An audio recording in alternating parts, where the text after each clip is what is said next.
This is the all-new VW Amarok, the Volkswagen pickup in the next generation. So far, it has been on the market since 2010 in the previous generation. Now finally the new generation with the bold styling, angular front and in the rear. I would actually say inspired a little bit by American pickup trucks. Or what do you think? Tell me your opinion in the comments. So far, we have two versions here for you today. The two top trim levels, the Aventura and the Panamericana. But of course there will also be low trims and middle trim levels. In this video we're going to tell you all about you need to know on exterior and interior, all the different features and of course the technical details, all the facts and figures you need to know about the all new VW Amarok here on Autogefuehl with Thomas. Let's go. In the front we can see LED lamps, standard now, optional the IQ light. These are the matrix LED lights. And there will be a double cab version, the one you can see here now with 4 doors, but also a single cab version with 2 doors. They are different than in the loading area and of course also how many passengers it can house. Wheels start from 16-inch and go up to 18-inch for all-terrain tires or even up to 21-inch for normal tires. The double cab with the 4 doors can house 1 Euro pallet on the loading area and the single cab will house 2 Euro pallets. Indeed, the difference is the length of the bed. With the double cab it's 1.5 meters or 60 inches in length, 1.2 meters in width. Same width for the single cab, but then 2.3 meters or 90 inches. Towing capacity up to 3.5 tons depends on the engine. The payload at around 1.2 tons and what you can directly put on the loading area is 500 kilograms. Even more interesting, you can also put a roof tent on this pickup truck. Actually then the weight you can put on there is 350 kilograms. That might for example be a tent for at least 2. They claim even for 4 persons, of course always depending on the weight.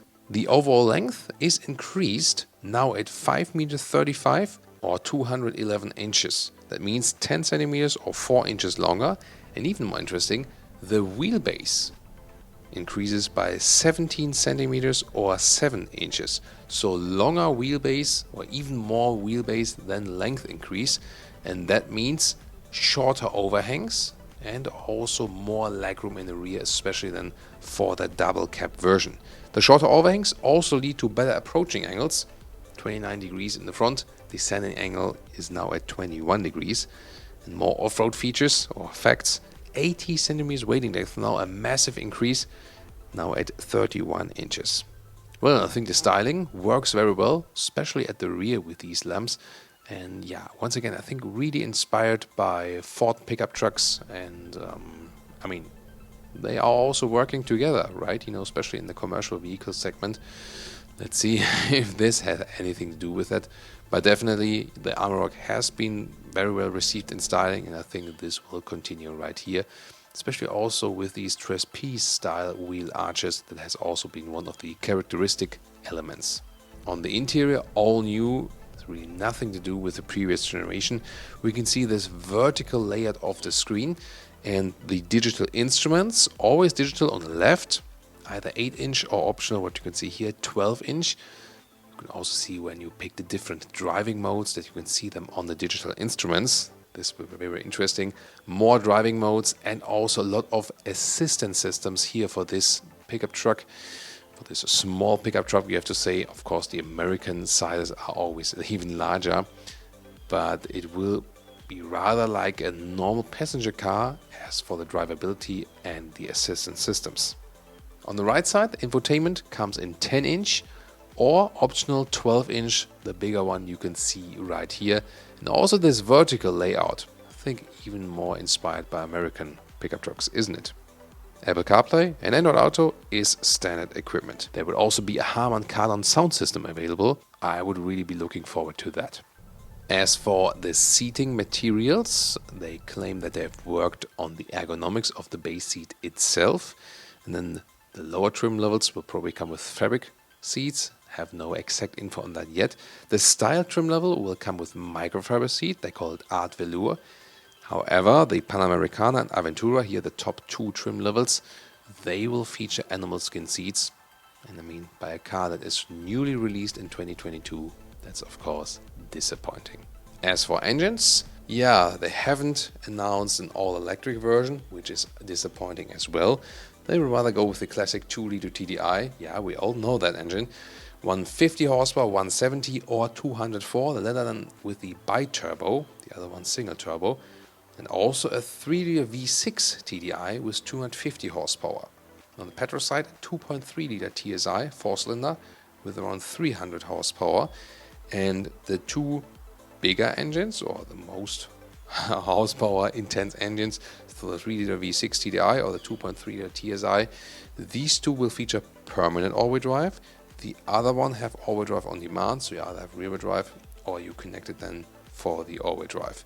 The higher horsepower versions will also feature a 10-speed automatic gearbox.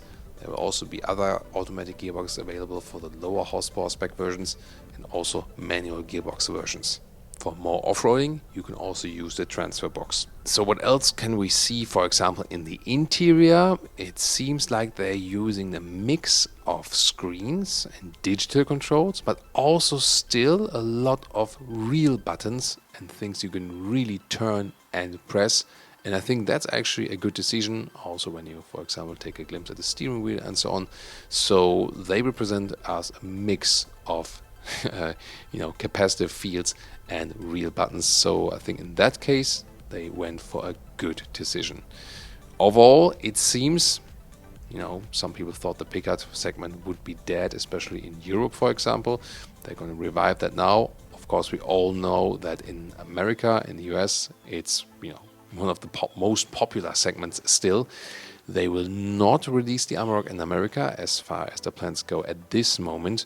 It's supposed to be for Europe, for Africa. It's also built in South Africa and also for the Australian and the New Zealand market, for example. And it is actually, built in South Africa, but they say that it's developed in Germany and Australia. So Australia will also be a focal market.